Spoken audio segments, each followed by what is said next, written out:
Geopolitical and Economic Update, July 25, 2025. The Indonesian deal, the copper boom, and the possible new leadership of the U.S. Treasury. Are you following the behind-the-scenes movements that could reshape the entire global financial architecture? As the traditional system fragments in the face of its own excesses, new pieces are beginning to move with surgical precision. Strategic agreements, backed currencies, and names quietly positioned to lead the new monetary era. Today, we reveal three movements that could transform not only national economies, but also the balance of power between continents. 1. Powell, Judy Shelton, and the shift in U.S. monetary leadership. Behind the scenes of U.S. economic policy, rumors are growing about a possible early replacement of Jerome Powell, current chairman of the Federal Reserve.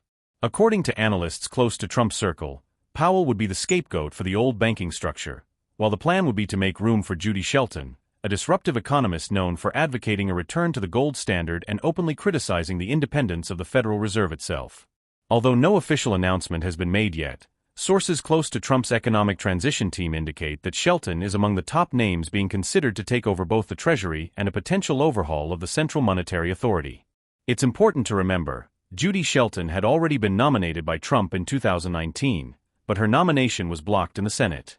Now, her name is resurfacing with greater force, and in a more favorable scenario. 2. The U.S.-Indonesia agreement and the strengthening of copper. Meanwhile, far from the mainstream media spotlight, a new trade agreement between the United States and Indonesia was signed in recent days.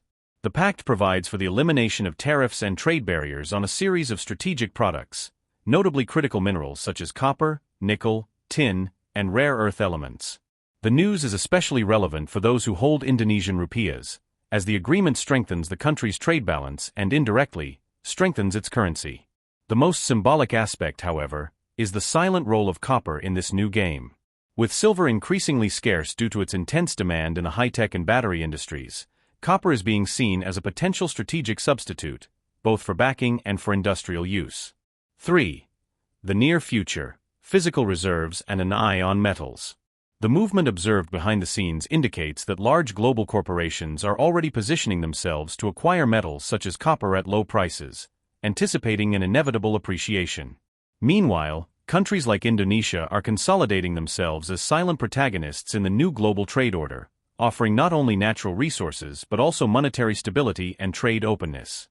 If expectations about Judy Shelton and the institutional weakening of the Federal Reserve as we know it are confirmed, we will see a complete reconfiguration of the current financial system, where physical assets, such as gold, silver, and copper, once again play a central role, to the detriment of unbacked fiat money.